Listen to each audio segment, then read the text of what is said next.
Mamerina fiarahabanantsika rehetra hatrany manaraka ny fampizarana izay ataontsika eto amin'ny pejy zava-maniran'ny vehivavy, indrindra amin'izao ankatoky ny fankalazana ny 8 Marsa izao fizarana faharoa mitohy tamin'ilay resaka izay efa niarahantsika tamin'ny fahafaha no tohizantsika androany raha tsy haivo kely tamin'ny tapany voalohany dia ny resaka ny momba ny andraikitra izay noraisiny na dia niala kely tamin'ilay sehatra ny maha-mpianatra lalàna anazy raha izy tao amin'ny sehatra ny fampianarana dia hitantsika tamin'ilay fifampizarana nataontsika voalohany izany fa nitohy ihany ny fandraisany andraikitra ny fampiarana ny lalàna ho fiarovana ny vehivavy tao amin'ilay ministeran'ny fampianarana izay misy anazy.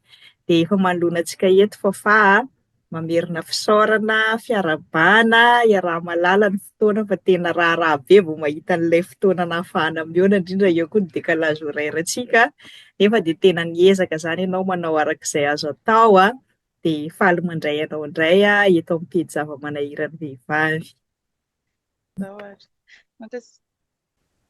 Mankasitraka fena aloha izany tamin'ny teny fampidirana dia mamerina ny arahabantsika rehetra mpanaraka indray dia tsy dia atao lava ny resaka fa ho tohizantsika angambany ny mahakasika sy ny andindininy ilay mivoasaboasantsika farany ny projet momba ny IGR ny resaka antsika farany teo ilay hoe satria tsy inona efa katokatoka ny fankalazana ny fetin'ny vehivavy tsika dia iny aloha izany nataontsika hoe velabelantsika atao anatin'ny fandaharana.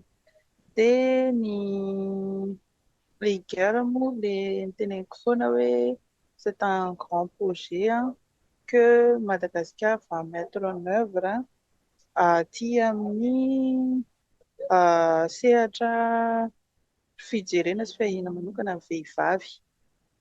Dia ny mpiara-miasa avy amin'ny alalan'ny ministera-mponina dia ny fanabeazam-pirenena dia ny fonds d'intervention et de développement ny FID izany izay rattaché manokana au niveau en primature izany hoe eny amin'ny lapan'ny Mazoarivo ilay FID dia tetikasa iarahantsika miasa miaraka amin'ny banque mondiale ilay izy. Dia ny araka an'ilay nazavaiko teo hoe ny IGR dia ilay hoe East Africa Girl Empowerment and Resilience izay ny atao hoe IGR izany hoe autonomisation des femmes et des filles de l'Afrique de l'Est, fampaleovantena sy an'ny vehivavy sy ny mpianatra vehivavy aty amin'ny faritra Afrika. Dia misy fitsinjarana 4 ngezabe ao anatin'io tetikasa io izany hoe misy composante anaky 4 dia ny développement capital humain dia accroître ny revenu des femmes dia ny resaka égalité de genre sy ny violence basée sur le genre dia ny resaka impact environnemental dia ny 5 ny gestion de projet. Izay izany ilay fitsinjarana 4 fa ny mahakasika ny fanabeazam-pirenena manokana dia ny fampaleovantena ny mpianatra eny an-tsekoly satria resaresaka foana tsika hoe be da be ny anisany sakany tsy ahafahan'ny ankizivavy mandeha mianatra any an-tsekoly indrindrandrindra ny mahakasika ny kolontsainantsika malagasy.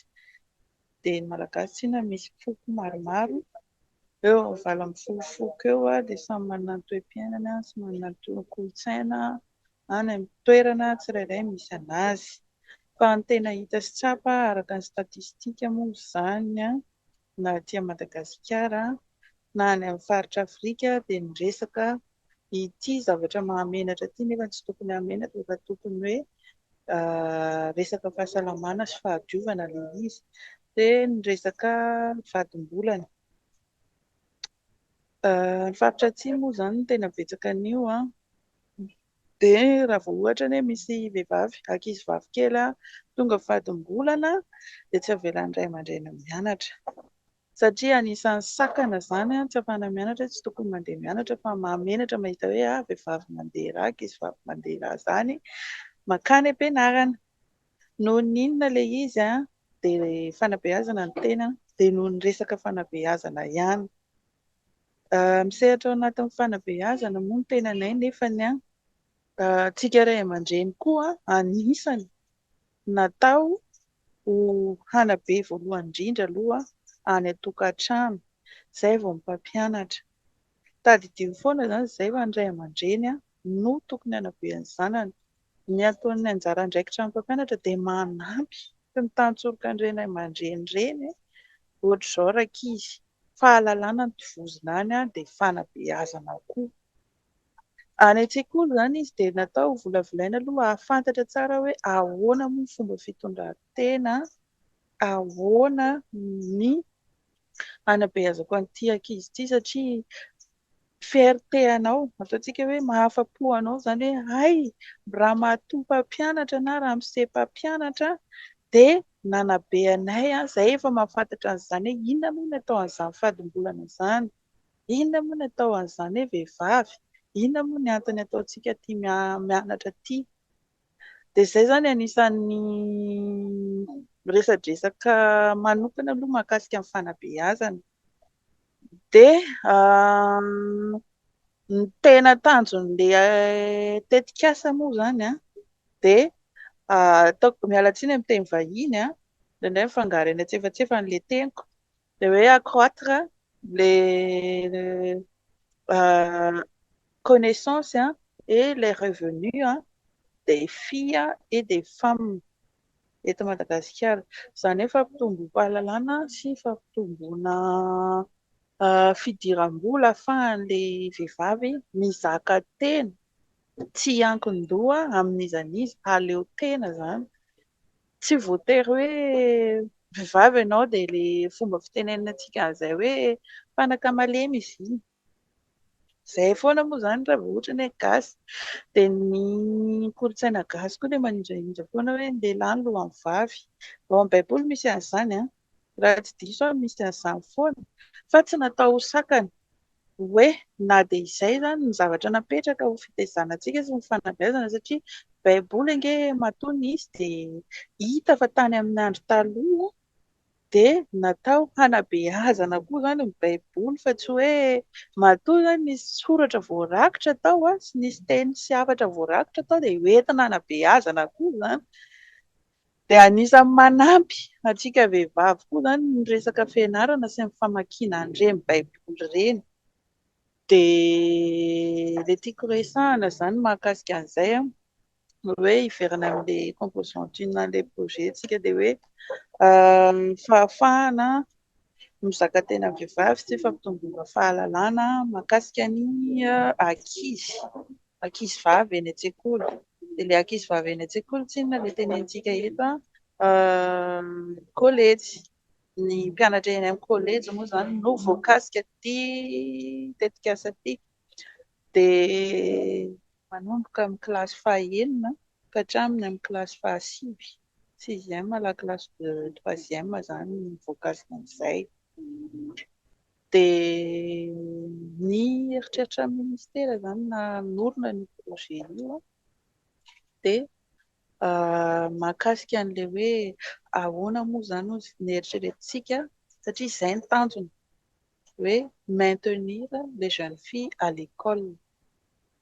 Izay no tena tanjony, ahoana izany ahafahantsika miteny tazomintsika an'ireo ankizy mpianatra vavy ireo satria izay foana ilay mitsoka an-daharana eny foana hoe manapaka fianarana izy noho izay sakana izay. Ny fahatom-bolana, ny fampanambadiana ny ankizy vavy aloha loatra dia bevoka. Dia ny ankizy vavy mety hoe bevoka satria miditra misehatra firaisana ara-nofo aloha loatra. Dia ahiliky ny fiarahamonina izy rehefa avy eo hoe satria nefa tsy ahiliky amin'ny fiarahamonina izy hoe iny dia efa bevoka sady nefa tany amin'ny collège izy dia efa nahalala an'izany. Nefa izay zavatra izay tsy natao sakana ho amin'ny ministera izany. Satria ny ankizy vavy raha ohatra hoe bevoka mety tsy lafaka izy. Hoe izay no nahatonga anazy. Tsy tokony ahilikintsika izy fa afaka zo feno foana mianatra. Tsy hoe manimba saina dia izany foana fa akahirizina izy raha hoe andàna mianatra fa io no mahafinaritra izay. Ahoana ny hamelomana an'izazy io.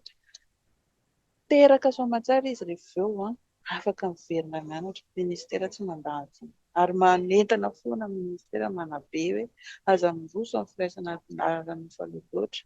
Fa saingy kosa ny ministera dia mametraka aloha izany satria fitaizana foana moa ny ataontsika ny fanabeazana amin'ny resaka fampiasana fimaila izay an'ny santé manokana. Ministera izany ny fanabeazana tsy manaiky an'izany hoe any amin'ny sekoly no hoentin'ireny mpanentana ara-pahasalamana ireny ny fomba fampiasana ny kapoaka sy ny resaka fanabeazana. Izay izany ny zavatra politika tena tsy tian'ny ministera satria ny ministera dia fanabeazana araka an'izay teneniko izay hoe miezaka misoroka mba tsy ho voany tsy ho tratran'izany mivoaka loatra dia ampahafantarina anazy hoe ohatr'izao daholo dingana tokony atao. Na ankizy lahy na ankizy vavy satria ankizy vavy resahantsika teo dia ny ankizy lahy beazina hoe izao no fiainana normalina amin'ny vehivavy. Izany hoe lalam-piainany tsy maintsy misy an'izany fahadimbolana mandeha izany izy ka tsy tokony rabirabiana raha ohatra ka misy fisehoan'izay tranga izay. Dia tsy tokony koa ahilikilika izy ireny. Dia ny lehilahy tsy tokony mbola hiditra amin'ny resaka firaisana ara-nofo aloha loatra. Ny tanora ilay tiako tenenina io. Dia izay aloha izany ny fampidirana mahakasika ny resaka hoe maintien fitazomana ny ankizy hianatra eny an-tsekoly. Dia inona ary aloha izany ny torohevitra be dia be mifandraika amin'izay na roso ny ministera izay eritreretina ho tanterahina. Dia voalohany indrindra fanentanana sy ny fampianarana ireo ray aman-dreny. Ny ray aman-dreny teneniko eto eny anivon'ny fiarahamonina. Misy ny ataontsika hoe ray aman-dreny ara-drazana, mitarika fivavahana, misy ny gendarme, misy ny polisy, misy ny mpitsabo, mpanentana ara-pahasalamana, ny lehiben'ny distrika, ny lehiben'ny fokontany. Izay mpisehatra rehetra any ambany ravin-kazo izany any anatin'ny sehatra sosialy misy antsika tsirairay avy. Dia ireo no miara-manabe ny zanantsika voalohany aloha. Omena izay karazana fiofanana izany fanabeazana mahakasika ny resaka fahadimbolan'ny vehivavy sy ny fahasalamana. Dia ny resaka fahadiovana. Dia fampahafantarana an'ireo olombelona ireo koa hanabe ny zanantsika lahy hoe hozarina amin'ny lalana mahitsy. Tsy vitan'ny olona samy irery tsy mpampianatra any an-tsekoly irery ny fanabeazana fa hatrany amin'ny toerana misy antsika tsirairay avy ihany. Dia manarak'izay nanapaka koa izany ny tao amin'ny ministera ny resaka fanomezana vatsim-pianarana. Anisany tosika entin'ilay ankizy hiary mba hahatonga anazy haharitra ao am-pianarana. Izay moa izany no atao hoe satria isika no anisan'ny tany mahantra, voasokajy mahantra aty amin'ny firenena Afrika. Izay ny antony efa matsimo koa. Dia ny ankizy izany matetika rehefa hianatra ny any amin'ny tontolo ambanivohitra dia ilay hoe tosika voalohany amin'ilay vatsim-pianarana, amin'ilay fandoavana an'ilay latsakempoka ny ray aman-dreny ho fampandehanan-draharaha ao an-dakilasy. Satria ny etỳ amin'ny gasy dia efa mizatra an'izany foana hoe ny anona hohanina androany dia avy androany.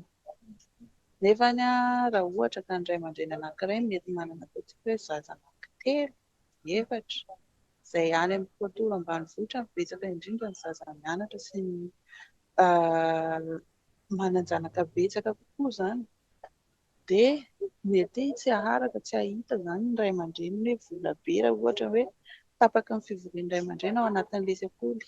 Mandray ohatra izany hoe 4 alina isaky ny zaza. Fampandehanan-draharaha izany ankoatran'ny kahie fotsiny. Raha mananjana kahie 4 izy amin'ny 4 alina, angamba ataontsika hoe mavesatra aminy nefa izy ohatra hoe idirany 2 arivo isan'andro ao an-trano. Raha mihinam-bary ireo zaza ireo.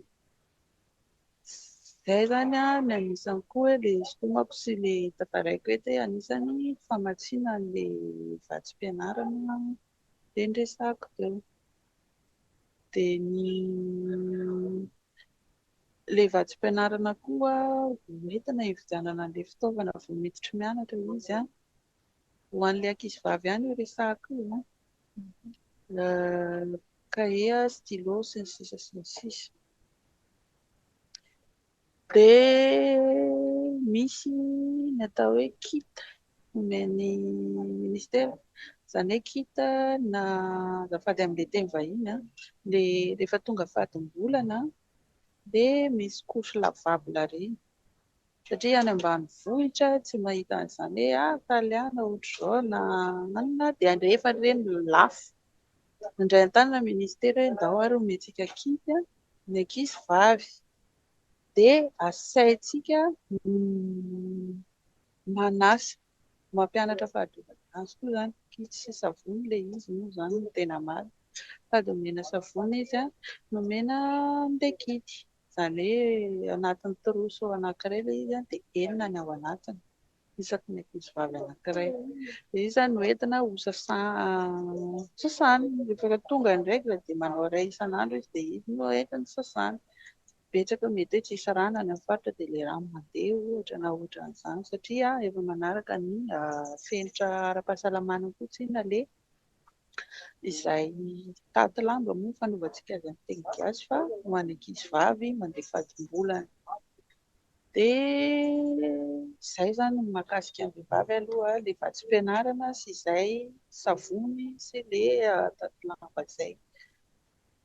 Dia efa anisany izany eritreretin'ny ministera fa mandray sosokevitra foana fa izay moa izany no voarakitra mitetika azy dia hoe mba anisany ahafahantsika mandrisika ny ankizivavy mianatra. Fa ny ankizilahy amin'izay dia fanabeazana koa no menana azy. Tsy hoe vehivavy izany dia ampianarina an'izany fa ny ankizilahy koa izany tokony hianatra an'izany mba mahalala fahadiovana. Aza indraindraina ny ankizivavy raha ohatra ka hitan'ireo misy fadimbolana fa resaka fanabeazana no menana ankizilahy. Arova izy raha ohatra ka sanatria ataontsika ohatra hoe misy any am-pianarana izany hoe misy olona mandeha règle tampoka ilay ankizivavy. Raha manana akanjo ilay ankizilahy tokony anjaranao manantona an'izany satria enitra ho amin'ny fiarahamonina ilay izy. Tsy tokony mamenatra anao satria mpiara-mianatra nareo, mpiara-belona nareo dia mpiara-mitaiza nareo. Dia mba tsy hamenatra anazy ohatra mody na ohatr'izany. Dia ilay resaka fifanampiana sy fifampitezaina eo amin'ny lehilahy sy ny vehivavy. Dia hiditra amin'ilay resaka mbola anatin'ilay resaka fampitomboana ny maha olona izany accumulation de capital humain dia misy ny cours de remédiation koa omeny ministera amin'izay fampiakarana ny niveau any ankizy-mpianatra mba ahafahany mivoatra tohana izany ara-pianarana koa fa an'ilay ankizy mba hivoatra amin'ny fiainana. Tsy hoe rehefa tsy mahay izany izy dia hoe hoajanona eo tena lahy na vavy samy tohanana amin'io. Raha ohatra hoe hitanao misy niveau ny ankizy ataontsika hoe isaky ny larobia hariva ity ny tsy manavahana anakany dia tokony mieritreritra ny mpampianatra ihany mahafantatra an'izay dia ny mpampianatra ireo ihany tohanana koa ny mpampianatra izany ary ampirisihana manokana ny mpampianatra vehivavy na matière scientifique na littéraire izany mba hampianatra ny ankizy raha ohatra ka hitany hoe tsy mahomby mba ahafahantsika misoroka hoe hatreto ny niveau an'ity ankizy ity tokony tohanana izy mba hatafitana azy na lahy io na vavy. Izay izany ilay tohana eritreretin'ny ministera. Dia ny resaka an'ilay tady lamba teo antsika moa izany tsinona dia iny koa izany anisany fanokafana asa ho an'ny vehivavy satria ny mpanjaitra ny kity ilay fanamboarana an'ilay takelamba dia ny ray aman-dren'ny mpianatra ohatra dia ilay vehivavy manjaitra. Dia eo afovoan'ny faritra rehetrarehetra misy izany voalohany indrindra manome sehatr'asa ny zareo izany dia iny ahafahana mampidi-bola ao an-tokantrano manjaitra.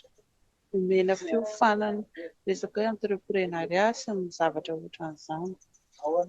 Dia mitosika koa omena an'ireny vehivavy ireny amin'ny alalan'ny fidy sy ny ministera mponina. Dia raha tsy hamangaiky ny teneniko teo hoe ministera mponina dia omena tosi-karabola koa zareo. Ohatran'ny hoe izany ny vehivavy ny voakasika manokana amin'izay miary tena miofana mampihofanina aloha ireo hoe ataontsika hoe be dia be ilay zavatra mety hofanana. Dia resaka zaitra teo aloha anisany dia ny resaka fiariana mihitsy na resaka fambolena sy ny fiompiana izany. Ohatra raisitsika ohatra izany ohatra ny hoe mamboly izay vokatra no amidiny amin'ny alalan'ny tosika omena iny. Fa ilay izy tsy maintsy hoe atao exigena izany any aminazy raha hoe nomena an'ity vatsy kely nomenanao ity izany dia tsy maintsy hoentinao miaro ilay izy fa tsy hoe ndraisiko izy iny dia nataoko ohatran'izao. Satria tanjona ho ahy dia ilay ampon'ny fidiram-bola sy ny zavatra misy eo am-pelatanan'ny ray aman-dreny. Dia izay izany ny eritreretina manaraka.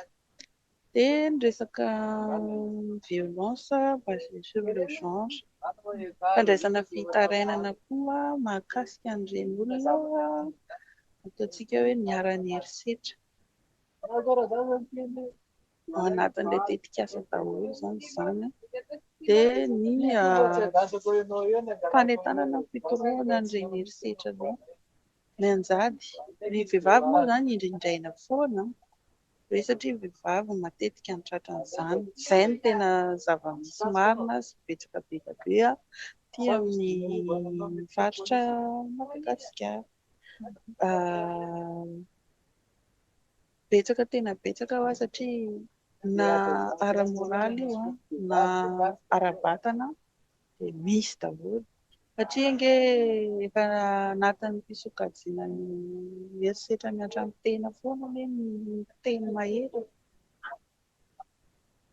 Dia ny ara-ekônomika koa ilay hoe lehilahy no lohan'ny fianakaviana dia any amin'ny kolontsaina hoe izy ihany no mitazona vola. Dia izay tiako hamenana azy. Dia ianao raha tsy miasa io ataovy izay ampy an'ity voateniteny ohatra izany ilay teneniko izany fa mbola be dia be izany. Dia ny fanentanana ny sy fisaliana ny olona hoe sahia mitorika raha misy tratra ny tranga ohatr'izany eny amin'ny toerana misy an'ny tsirairay. Dia betsaka ho ahy, tena betsaka fa ity indray mitoraka ity dia ny sehatra manokana nomena ny vehivavy izany ahafahany miaro ny eritreritra mahakasika ny tetikasa. Tetikasa ilay eritreretin'ny ministeran'ny fanabeazam-pirenena aty. Izay izany ny ambanimbangony. Dia io izany no tena indraindrana amin'izao. Tsy mahadiso anahy koa satria anisan'ny mpiay manokana ny vehivavy aty amin'ny faritra Afrika dia ny vadin'ny filoha-tsaina Andry Nirina Rajoelina, ny Mialy Rajoelina moa izany anisan'ny reny mpiay ny vehivavy aty amin'ny faritra Afrika, aty amin'ny faritany misy an'i Madagasikara. Dia anisan'ny lohahevitra lehibe izany amin'ity fankalazana ny 8 Marsa ity koa tafiditra anatin'izay ny fahaleovantena sy ny fahazan-tenan'ny vehivavy tsirairay, izany hoe aleo tena amin'ny resaka fitadiavana. Dia fanomezan-danja ny vehivavy sy ny fitovian-jo. Izay ilay resahana. Dia ny fitoviana eo amin'ny mahalahy sy ny mahavavy. Tsy hoe izany hoe lasa miditra kely amin'ilay resaka fitovian-droa, tsy hoe ny asa vitan'ny lehilahy dia mety tsy ho vitan'ny vehivavy. Efa betsaka ny mpisehatra aty amin'ny tany gasy. Misy satria ny raisitsika fotsiny amin'ny resaka filière foana satria fanabeazantsika dia siantifika. Tsy ho voatery lehilahy foana tompoko no atao piloty fa be dia be no mahay ny resaka an'izany, mpamily fiaramanidina moa izany, dia ny mpikirakira manokana mahakasika ny maintenance aéronautique. Izay koa anisany zavatra be dia be tokony hoe efa misy mpisehatra izany, tsy kelikely ny vehivavy ao anatin'izany lalam-piofanana izany, fikirakirana ny fanamboarana an'ireny fiaramanidina ireny. Dia tsy natao amin'ny vehivavy izany, tsy hain'ny vehivavy izany, fa tokony hoe zavatra hainao satria matoa nataon'ny Andriamanitra antsika hoe niary ny olombelona dia samy manana ny atom-boany, samy manana ny lohany, samy manana ny zavatra tiany atao, samy manana ny fianarany tiany atao, dia tokony zavatra hain'ireo olona ireo tokony haiko tsy hanavahana malahy sy mahavavy ilay izy.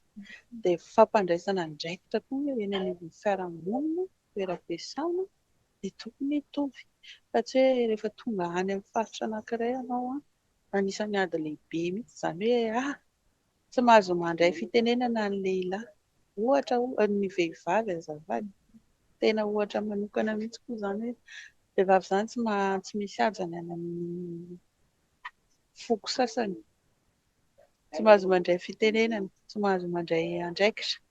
Dia rehefa misakafo ohatra satria ilay mandehandeha dia mahita an'ilay zava-misy eny an-toerana dia lehilahy aloha mihinan-kanina voalohany dia ny vehivavy no manaraka. Mbola anisan'ny hoe ohatran'ny hoe miteraka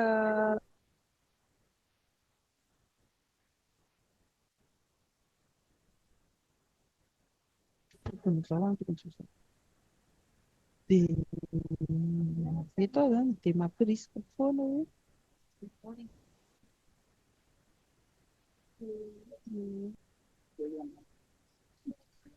satria mbola misy aty amin'ny faritra Madagasikara izany any amin'ny foko hafa, aleo tsy miteniteny foko, any amin'ny faritra sasany hoe ny lehilahy mirosoana sakafo aloha, dia rehefa avy misakafo ny lehilahy dia izay vao manasa vilia manadio ny vehivavy dia izay vao misakafo indray ny vehivavy.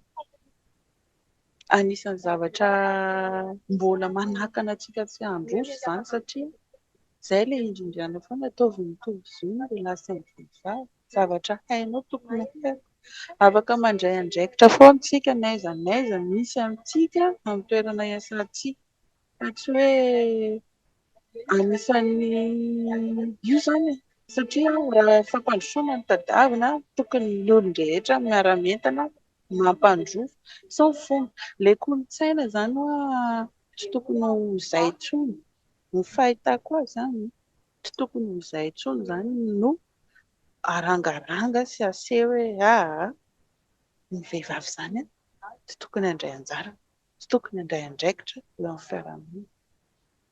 Kanefa tsy fantatrao izay hevitra any amin'ilay vehivavy resahanao tsy tokony hampandraisana anjara amin'ny resaka fiarahamonina sy ny tontolo misy anazy. Dia izany hoe izany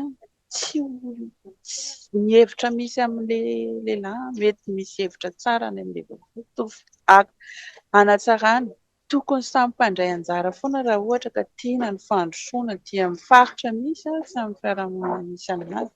Tsy voatery hoe izaho lehilahy dia izaho tsy maintsy izaho foana no manao an'izay tiako atao, na dia hoe ara-bako teny raha tsy diso satria tsy mpandalina baiboly any tena hoe ny vehivavy ny lehilahy no lohan'ny fianakaviana ao an-trano.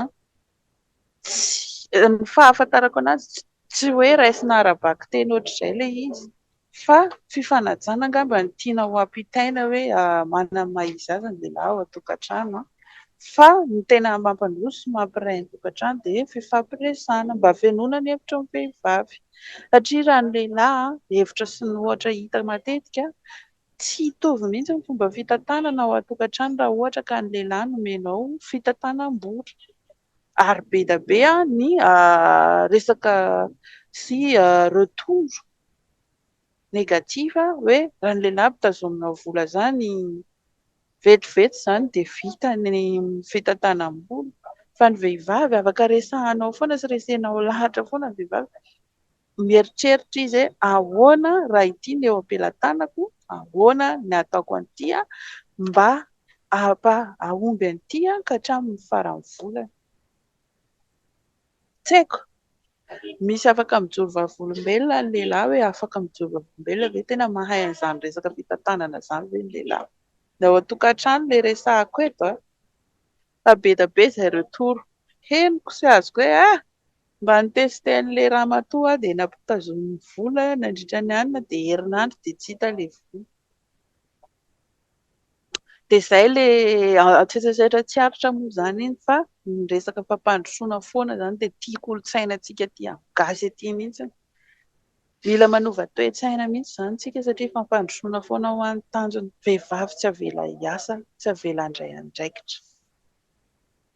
Izay izao dia efa anisan'ny sakany. Ny fiainana efa mihasarotra. Vehivavy ve raha ohatra ka mahita ataontsika hoe opportunité, mialatsiny amin'ny teny vahiny, hoe fisokafana ho azy, fampidirana soa ho azy, ho an'ny asa, tsy aleonao ve izy miasa mba ahafahanao fanampy ny fidirana ara-bola ao an-trano, satria ny olona anankiray miasa ao an-tokantrano satria tokantrano foana matetika ny hitantsika, efa miteraka olana be izany hoe vehivavy tsy miasa, miandry velona fotsiny. Voahitsakitsaka mihitsy ny amin'izay ny zoantsika vehivavy. Fa ny vehivavy tompoko tsy natao hoe hikirakira tokantrano foana izy ity. Raha tsy miasa izy dia afaka mikirakira tokantrano, fa kosa tsy hijanona hikirakira tokantrano sy hitaiza zaza foana no antom-pisihan'ny vehivavy. Ataontsika na tsy dia nahita fianarana firy ary izy nge amin'izao fiainana sarotra izao no resahako, izay foana mampahantra ny gasy dia pepony, mialatsiny amin'ny tenin'ny zatovo izany hoe eo izany ny pepepona eo foana hoe aza miasa fa tsy lehilahy no tokony miasa izany fa vehivavy tsy miasa fa ianao no tokony hitaiza. Tsy izany. Ianao ve efa ray ve ny fidiram-bola ao an-trano ka tsy hiteraka fahasorenana fotsiny ao an-trano ao? Aiza ny fiainana efa sarotra. Hofa-trano ny ekôlazin-jaza sy ny anona ve dia hipetraka eo fa tsy mba hieritreritra hikarikaroka, tsy mila diplaoma be aby ary mieritreritra an'izany hoe izaho rangahy aty raha ohatra ka manana an'ity vola ity, ataontsika hoe efatra alina izao vola miditra, maninona ary ity iray alina ity raha hividanako eto am-barotra kely ireny na voanjo na inona dia mba hidiram-bola dia iny no ampitomboako, mba hangonina izany ilay izy rehefa avy eo ahafahako miditra amin'ny mampiditra sy mitondra andrarabiriky koa izaho an-tokantrano mba hivelomana ny menakavy ato an-tokantrano. Izay izao dia efa anisany zavatra goavana be sy mba mahatsapa-tena izany ilay olona hoe anisany manampy anahy sy mahasarika anahy ty vadiko ity fa tsy hoe hiantehatra aminahy foana isaky ny faran'ny vola. Fa sahiana izany no tena marina ny ilaina ny resaka vehivavy. Mankasitraka indrindra fa tena hoe sady fijoroana vavolombelona izany izay hoe manao ny tompona andraikitra no araka ny lazainao moa hoe tena midina sur terrain nareo, tsy hoe mandinika ambony latabatra any fotsiny dia any zavatra misavovo an-danitra any ilay izy, fa tena hoe mifanaraka tsara amin'ilay zava-misy no tena sady hafatra mihitsiny koa izany ilay efa nampitainao teo, isan'ny tena sakana lehibe na ilay fomba amam-panao na ilay toe-tsaina mbola manakana ny vehivavy amin'ny zavatra be dia be. 4 minitra eo angamba sisa ny ananantsika indrindra amin'izao fankalazana ny 8 marsa izao. Inona izany ny hafatra atolotrao ho an'ilay mpiaino sy mpanaraka antsika satria zava-misy izany efa tena voafitaka foana moa izany ny vahoaka malagasy. na amin'ny projet ny fanjakana io, na amin'ny projet ny fiangonana io, na amin'ny projet ny fikambanana io, dia ohatran'ny hoe maheno fotsiny zany, misy hono zany fa tsy mety tonga aty aminay aty mihitsy, dia ohatran'ny hoe miandry ao an-trano ao fotsiny zany le vehivavy hoe mandondona anareo, ôdy ô, tiano ataovy. Dia lasa ohatran'ny hoe mifampiandriandry eo daholo, dia mifanome tsiny, dia mifanakina fotsiny tsika, indrindra amin'ny raharaha politika miha-mafanafana amin'izao, fa angamba iny atokanantsika arỳ amin'ny sisiny arỳ, fa raha mandondona varavaran'ny vehivavy zany ianao amin'izao, manoloana an'izany zavatra rehetrarehetra noresantsika zany a, inona no hafatra atolotra ao, indrindrandrindra ny vehivavy a, tsy adino koa araka ny teninao teo hoe ny lehilahy izay mihaino sy manaraka an'izay fampizarana rehetrarehetra nataontsika teo izay. Ie, ny hafatra manokana moa izany dia ny hoe manentana foana sy manome torohevitra, manana fahasahiana ny vehivavy, tsika vehivavy. Ny fiainana tenentsika foana hoe mahay sarotra, manaova zavatra tia karokaroka, mieritrereita foana fa hoe lehilahy ve mahavita an'izany dia tsy ho vitako. Matoana tsy n'Andriamanitra antsika nataony miaina tetỳ ambony tany, dia misy mission nampanaovin'Andriamanitra antsika etỳ ambony tany. Dia hipetraka be eo foana koa fa tokony hoe handray andraikitra. Ahaizana mandray andraikitra, fananana fahasahiana, mifanampy, mifanome tanana amin'ny samy vehivavy. Dia ny fihainoana foana koa hoe misy an'izany hono ery, ndao manontany. Tsy andoavam-bola ny fanontaniana na mandondona hoe fa ahoana tsara moa ny tetikasa fa azahoana an'ity zavatra tiana ohatran'izao. Mifampizara an'izay mahasoa, tadiava foana an'izay mahasoa. Elao lavitra ny namana hitonga anao any amin'ny zavatra ratsy fa ny zavatra mahasoa ny tadiavina. Ahoana ny hampandrosoako an'ity tokantrano ity, satria rehefa mampandroso ny tokantranoko dia anisany mampihena ny fahantrano fireneko. Izay foana ny ataova anatin'ny saina. Raha miasa raha mahaleo tena tsy hankindon'ity olona ity tsy hanana arisi-tsaina mihitsy amin'ny resaka anina satria manana ny fidiram-bolako manokana koa. Izay foana ny hafatra hoe tsy voatery lehilahy foana no hiasa. Tsy voatery lehilahy foana no hampidi-bola ao an-tokantrano fa ny vehivavy koa dia afaka mitady vola.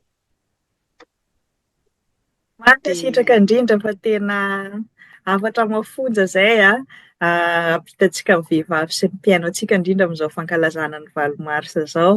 Dia mbola manantena ny iverenanao hivahiny eto amin'ny pejy indray moa izany rehefa misy ny fotoana hizara an'izay zavatra rehetrarehetra mahasoa na teo amin'ny sehatry ny asa, indrindra moa fa araka ny fahafantarako anao moa izany tsy hoe miasa dia eo foana koa, fa sady mbola manohy fianarana, manohy fikarohana, manao zavatra be dia be raha sitraka ao dia mba hifampizarantsika amin'ny vehivavy mbola mazoto hianatra koa dia amin'ireo fianarana sy fandrantoam-pahalalana samihafa, indrindra mahakasika an'izay resaka vehivavy izay tohizanao.